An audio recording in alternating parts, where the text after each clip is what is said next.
اللہ تعالیٰ کے حقوق بیان ہو رہے کہ اللہ تعالیٰ کے کیا حق ہے۔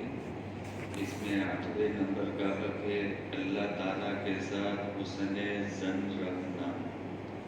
یہ حق کا مطلب یہ ہے کہ اللہ تعالیٰ کے بارے میں ہمارا گمان اچھا ہو کہ میرا اللہ کبھی میرا برا نہیں کرے گا، کبھی میرا خراب نہیں کرے گا۔ میرا اللہ جو فیصلہ کرے گا میرے لیے وہ اچھا ہی ہوگا۔ قرآن کریم میں کہا گیا عَسَىٰ أَن تُحِبُّوا شَيْئًا فَهُوَ كُرْهٌ لَكُمْ وَعَسَىٰ أَن تَكْرَهُوا شَيْئًا فَهُوَ خَيْرٌ لَكُمْ۔ اللہ پاک خود فرماتے بہت ساری چیزیں جو تمہیں اچھی نہیں لگتی کہ یہ نہیں ہونا چاہیے، یہ میرے لیے نقصان والی چیز ہے، لیکن اللہ کہتے اس میں تمہاری بھلائی ہے۔ اور بہت ساری چیزیں جو تمہیں اچھی لگتی اور چاہتے ہو کہ ایسا ہو جائے، لیکن اس میں تمہارا نقصان ہوتا، لہذا اس لیے اللہ کے ساتھ میں یہ گمان رکھنا کہ میرا اللہ جو بھی فیصلہ کرے گا میرے بارے میں وہ صحیح فیصلہ، میرا اللہ کبھی غلط فیصلہ نہیں کرے گا۔ حدیث پاک میں ہے انا عند ظنی عبدی بی فلیظن ما شاء، یہ پوری حدیث ہے۔ اللہ تعالیٰ خود فرماتے یہ حدیث پاک میں کہ میں اپنے بندے کے گمان کے ساتھ رہتا ہوں، میرا بندہ میرے بارے میں جیسا گمان کرے گا ویسا ہی میں اس کے ساتھ میں معاملہ کرتا۔ اب میرے بندے کی مرضی، جیسا گمان رکھنا ہو رکھے۔ اگر میرا بندہ ایسا گمان رکھے گا کہ اللہ پاک میری یہ بیماری میں ضرور مجھے شفا دیں گے، تو حدیث کا مطلب یہ ہے کہ ایک دن آئے گا اللہ ضرور شفا دیں گے۔ یہ اللہ تعالیٰ خود فرماتے کہ میرا بندہ میرے ساتھ جیسا گمان رکھے گا ویسا میں معاملہ کروں گا۔ ایک آدمی تنگ دست ہے، فقیر ہے، کلاش ہے، لیکن مزاج دینی مزاج ہے، اپنے اعتبار سے ہاتھ پیر مارتا رہتا، لیکن ساتھ نہیں رہتی تقدیر ابھی، اور وہ پریشان رہتا، بال سیو تیل ٹوٹے، یہ مسئلہ جو کہا جاتا، بیچارہ ایسی زندگی گزارتا، لیکن اللہ کی ذات کے ساتھ میں اس کا گمان ایسا ہے کہ اللہ پاک ضرور مجھے ایک دن دنیاوی اعتبار سے بڑا رئیس مالدار بنا دیں گے، میرے سارے مسائل اللہ پاک حل فرما دیں گے۔ اگر یہ گمان رکھے گا تو اللہ تعالیٰ خود فرماتے کہ جیسا گمان رکھو گے ویسا ہوگا، یاد ایک دن آئے گا کہ اللہ اس کے سارے مسائل کو حل کریں گے۔ شرط یہ ہے کہ مزاج اس کا دینی ہونا چاہیے، اللہ کے احکامات، اللہ کے فرائض کی پابندی ہونی چاہیے، نبی کریم صلی اللہ علیہ وآلہ وسلم کے طریقوں کی اتباع ہونی چاہیے۔ تو یہ مطلب ہے یہ حق کا کہ اللہ تعالیٰ کے ساتھ ہمارا گمان اچھا، کبھی برا نہیں، لہذا اللہ پاک جو فیصلہ کرے گا، جو میرے لیے چاہے گا وہ اچھا ہی ہوگا۔ اسی کو کہتے ہیں رضا بالقضاء، اللہ کے فیصلے پر راضی رہنا۔ دیکھو اللہ تبارک و تعالیٰ ایک عرب بہت بڑے اللہ کے ولی شیخ تھے، بہت لمبا چوڑا کاروبار والے تھے، بہت زبردست ان کا کاروبار پھیلا ہوا تھا، اور ایک کا ایک بچہ تھا، اس کو کہتے اکلوتا بیٹا، ایک اکلوتا ان کا بیٹا تھا۔ وہ عرب سے بوڑھے ہو گئے، 70-71 سال کی عمر ہو گئی۔ اب یہ 70 سال میں آدمی سے چلنا اٹھنا بیٹھنا ذرا بھاری پڑتا ہے، آسانی سے کام کاج نہیں ہوتا، اور اتنے میں وہ بچہ جوان بھی ہو گیا، 25-26 سال کا ہو گیا، تو پڑھ کر کے لکھ کر فارغ ہوا، اور کاروبار اب سنبھالنے کے لیے آنا شروع ہو گیا۔ تو وہ اللہ والے تھے شیخ، کہتے میرے دل میں یہ خیال آیا، چلو میں بوڑھا بن گیا اور اللہ پاک نے بڑھاپے کی لاٹھی مجھے دے دی، ابھی بچہ کاروبار سنبھال لیتا، سہارا بن جاتا، اب میں نہ چاہوں تو کوئی حرج نہیں، چلتا رہے گا۔ یہ خیال آنا تھا کہ اسی رات بچے کو اللہ پاک نے بلا لیا، انتقال ہو گیا۔ تو وہ عرب شیخ رونے دھونے کے بجائے ان کی زبان سے یہ جملہ نکلا، الحمدللہ، اللہ تیرا شکر ہے کہ میری زندگی بھر میں تیرے ساتھ اچھا گمان رکھتا تھا، تیرے فیصلے پر میں راضی تھا کہ تو میرے بارے میں اچھا ہی فیصلہ کرے گا، لیکن مرتے مرتے میرا دھیان تجھ سے ہٹ کر بیٹے کی طرف جا رہا تھا کہ اب یہ بیٹا کاروبار سنبھال لے گا، تو تو نے وہ درمیان سے بیٹے کو ہٹا دیا تاکہ میرا دھیان تیری طرف رہے۔